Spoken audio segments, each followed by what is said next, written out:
What did happen in Sweden? You look at what's happening last night in Sweden. Sweden. Who would believe this? Sweden. And the motive to why he did it. There's a discussion right now about border control. Hej och välkommen till Eftersnack med Sjunnesson. Idag den 21 februari, tisdag, vid 5:30-tiden så ska jag ha ett samtal här med Mats Dagerlind från A-pixlat. Välkommen. Tack så mycket. Mats är ansvarig utgivare och chefredaktör där. Jag medverkar där också ibland. Det här inslaget har vi kallat för Trump fick rätt om Sverige. Vi har ju alla varit dragits med den här mediestormen kring president Donald Trumps uttalande om Sverige som han hade i fredags kväll efter att ha sett ett inslag på Fox News om Sverige. Det har varit en stor diskussion om detta och en Sverigebild har diskuterats och kritiserats. Sen hände en del saker i Rinkeby som vi ska ta upp också. Man kan säga att det är som två ronder det här, Trump och Sverige. Och den första ronden här då som hände då i fredags kväll på ett valmöte där Trump refererade till att det hade hänt någonting i Sverige. Det var nog en missuppfattning med hans sida för det hade ju inte hänt något speciellt. Däremot hände det saker jämt i Sverige. Men om man tittar på den historien som presenteras i Fox News så får man en bild av att det händer saker i Sverige hela tiden. Och det är någonting som A-pixlat har nämligen som sin, kan man säga, affärsidé att skriva om de här sakerna som är mer negativa om Sverige. Och sen hade president Trump några tweets som det heter om Sverige där han mobiliserade vad han tyckte var en vederhäftig kritik av Sverige. Och sen har liksom hela helgen gått åt från det svenska etablissemanget att försvara en Sverigebild. Det är också intressant nog att A-pixlat var första svenska webbtidningen och tidningen överhuvudtaget som la upp den här videon från Fox News där Amy Horowitz blir intervjuad av Tucker Carlson. Så ni var faktiskt först på A-pixlat här. Ja, det är alltid trevligt att vara. Ja. Men det händer allt oftare nu för tiden faktiskt tycker jag att när det gäller den typen av nyheter att vi är före etablerade medier många gånger. Mm. De verkar tveka en del innan de publicerar saker och ting. Jag vet inte om det är för att de är rädda för att gå ut för tidigt med saker som de sen inte kan stå för riktigt. Det är ju en intensiv nu sån här fake news diskussion där medier av olika falanger då bollar den här fake news-anklagelsen till varandra. Och jag tror då att media i viss mån kanske är lite försiktiga just när det gäller nyheter av det här slaget. Man har ju blivit bränd, man har publicerat saker och ting som man påstod då att just Donald Trump hade sagt och det visade sig som vara satirsajter man hade citerat. Va? Så att, men vad händer nu med den här diskussionen om Sverige och huruvida det är en samhällskollaps i Sverige? Ja, alltså det där är väl att den här diskussionen pågår i USA. Det beror ju på att Trump har så att säga aviserat en annan mer restriktiv, mer ansvarsfull asylinvandringspolitik där man vill då granska vilka som kommer in i landet. Och sen så har då Trump pekat ut då Europa eller vissa europeiska länder som problematiska och som varnande avskräckande exempel. Och där nämndes ju Sverige som ett exempel. Men han nämnde ju även Frankrike, han nämnde Tyskland tror jag pratade om. Bryssel. Han refererade till de terrordåd som har inträffat då i Nice och i Paris och i Bryssel och så vidare. Va? Så att... Sen är det klart att man vet ju inte riktigt vad amerikanerna får för uppfattning om de tror att hela Sverige befinner sig mer eller mindre i inbördeskrig i någon slags Syrienliknande tillstånd. Och då kan man ju naturligtvis från svenskt politiskt håll då tycka att det är legitimt och kanske korrigera den bilden en aning.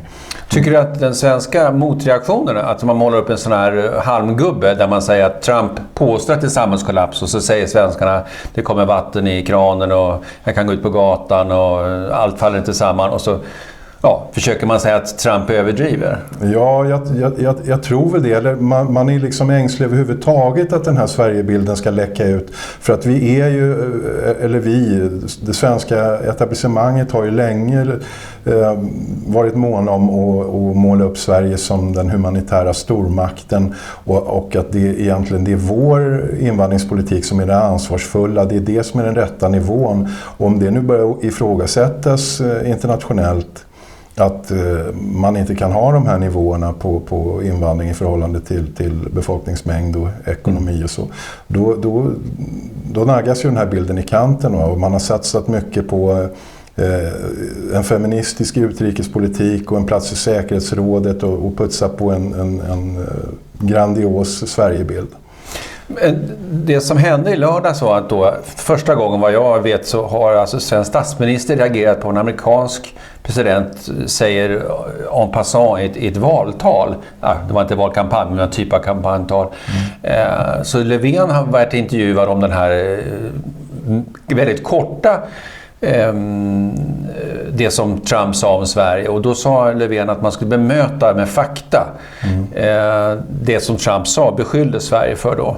Vad har du att säga om Löfvens vilja att få fram fakta på bordet? Att Löfven har inte direkt utmärkt sig för att vara intresserad av att presentera fakta i den här typen av frågor om svensk invandringspolitik, utan han försöker ju precis som alla andra politiker sopa problemen under mattan. Han kan prata om att det finns lite utmaningar, men han säger fortfarande då att på sikt kommer den här invandringspolitiken att löna sig ekonomiskt och på alla andra sätt, och socialt, kulturellt och på andra sätt så har han liksom inga synpunkter överhuvudtaget. Så att jag tycker Löfven har inte torrt på fötterna när han påstår sig vara en person som vill se en diskussion grundad på fakta. När man talar om det här med brottslighet och invandrare, det här statistiken som BRÅ, alltså Brottsförebyggande rådet, inte har uppdaterat, egentligen deras statistik grundar sig på siffror fram till 2001, alltså det är 16 år sedan. Vad har du att säga om det och Löfvens vilja att visa fakta på bordet? Ja, det var ju någon på Twitter som skrev där att just bemötte den här kritiken lite syrligt med att USA kunde ju vända sig till Brottsförebyggande rådet för att få en aktuell rapport då om hur det står till med invandrares eventuella överrepresentation i brottslighet. Va?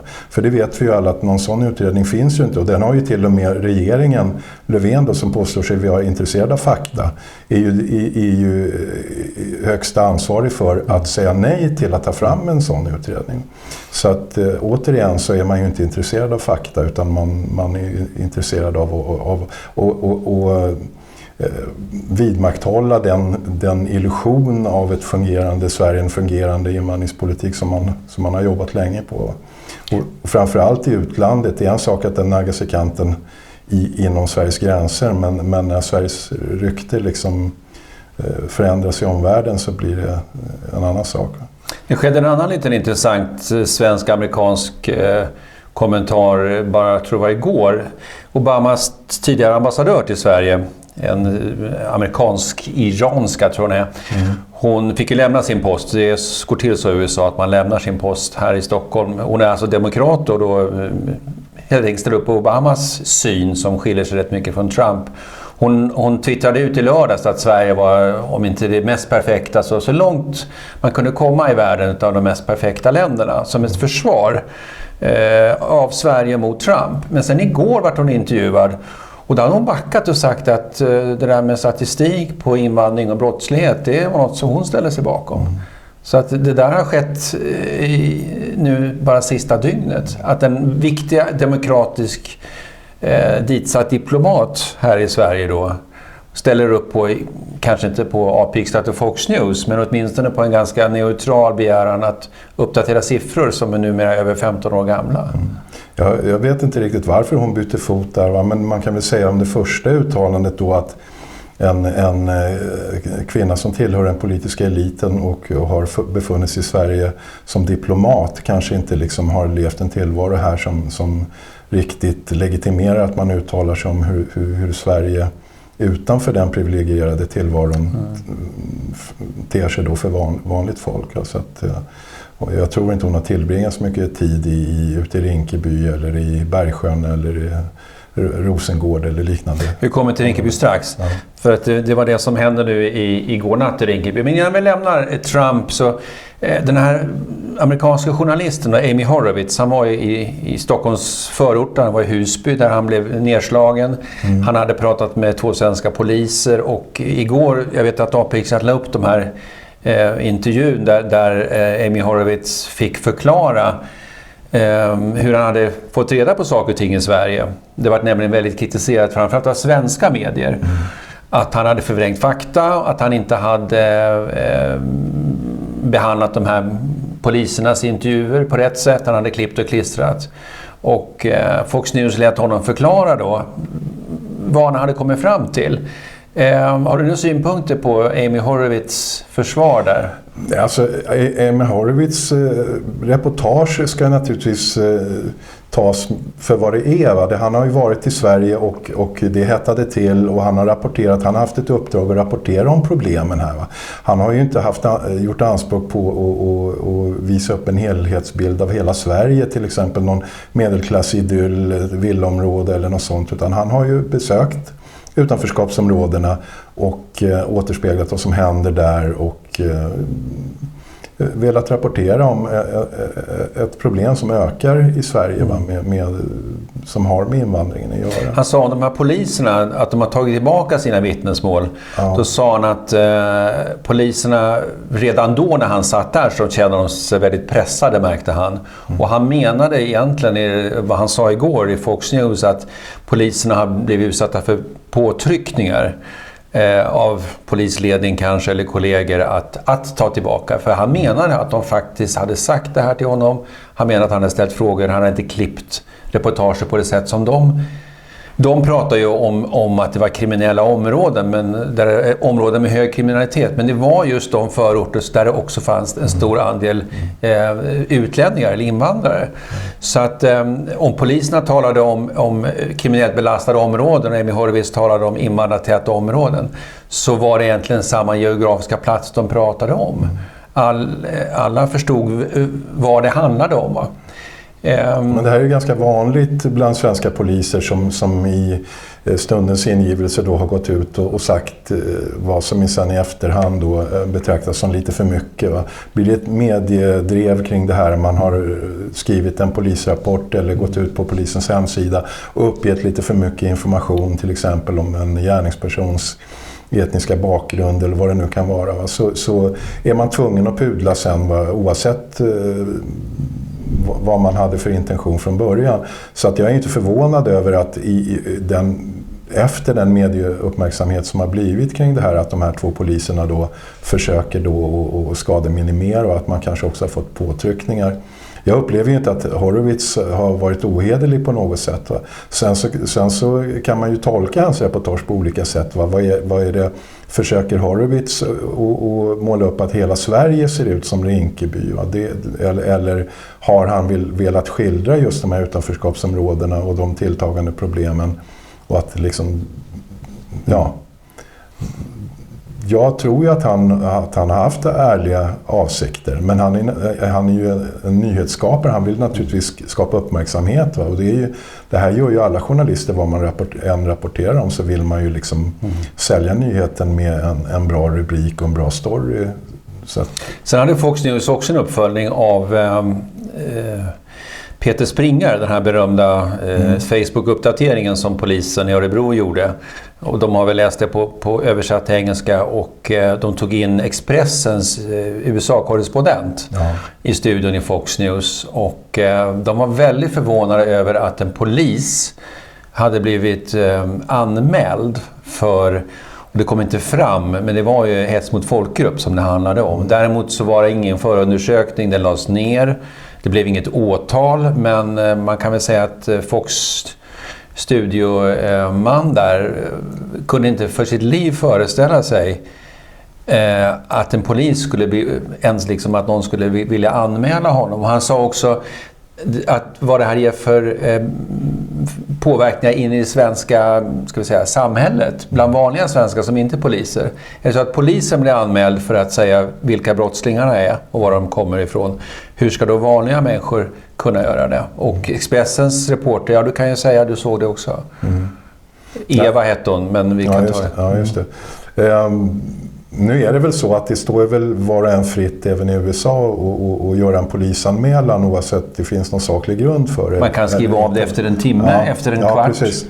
Men vet om det går flera veckor, tror jag. Men i USA har man ju lite svårt att sätta sig in. Jag menar, yttrandefriheten är ju väldigt starkt grundlagsskyddad i USA. Det finns ju rättsfall där man till och med har försvarat publiceringar av barnpornografi och sådana saker, trots att man tycker att det är oerhört stötande. Men yttrandefriheten är oerhört stark där. Och rent allmänt så ifrågasätter man ju, när man ser då i andra västerländer som Sverige, demokratier då, att man inte har samma, så att säga, tydliga försvar för yttrandefriheten, utan att man liksom och vad som dessutom upplevs vara politiserad grund försöker begränsa yttrandefriheten. Till exempel en polis då som pratar om tillståndet i invandrartäta förorter och överrepresentationen av invandrare bland kriminella. Va? Det är ganska obegripligt för en reporter i USA. Jag tror inte man behöver komma från Fox för att tycka det, utan jag tror även från de mer vänsterliberala nyhetsstationerna som CNN och så vidare också tycker att det är ganska märkligt, va? Att man lägger locket på det sättet. Ja, det var så att säga den första ronden mellan Trump och Sverige. Vi kan väl säga, för det var lite snällt, att det stod 1-1 i den från och med lördags till och med igår. Alltså, det vill säga att Trump vann väl vissa poänger och svenska medier sa att du hade nog fel i en hel del vad du sa. Och det var nog så att både Trump och möjligtvis Fox News överdrev en del saker. Det var någonting om brottsstatistiken som inte stämde, som Horowitz refererade. Men om man säger att första ronden var 1-1, så var det då igår här, ja, vi är ju i Stockholmstrakten. Så långt härifrån så finns det då förorten Rinkeby där det då utbröt kravaller. Polisen grep en person som de ansåg skulle behöva gripas, och det uppbröt kravaller. De kunde heller inte hålla de människor som gick in på Rinkeby torg och vandaliserade, hade sönder fönster. Det var en fruktansvärd natt här kan man säga i Rinkeby, och det finns videofilmer som visar det.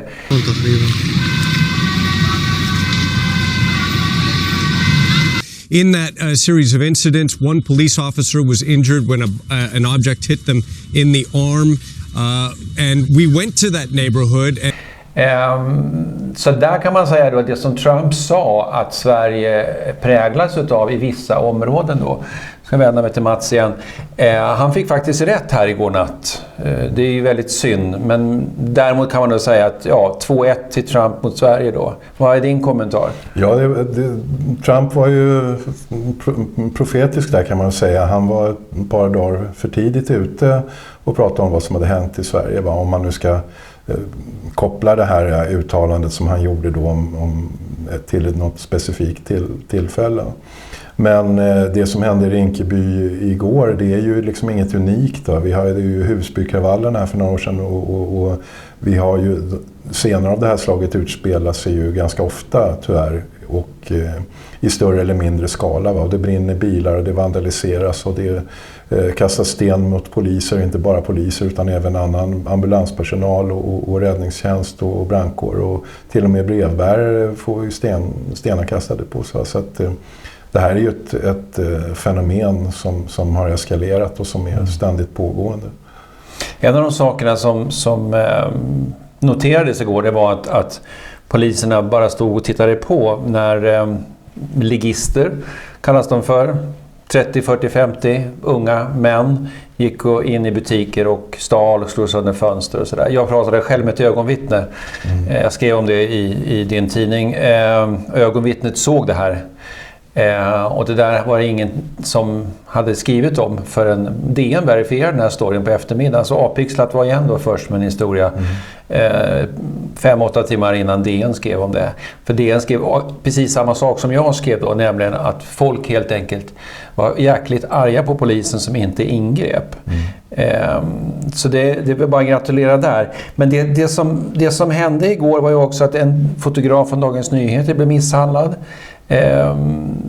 Det är inte första gången filmare eller journalister blir misshandlade. Amy Horowitz blev ju nedslagen i Husby. Jag själv var ju för något år sedan i Rinkeby faktiskt, och jag blev ju inte nedslagen, men det var några australiska filmare som åkte på ordentligt med stryk så att det blödde det kommer jag ihåg. på käkarna där. Det var också en historia som jag skrev om Avpixlat och det tog 3 veckor innan svenska medier trodde på min historia.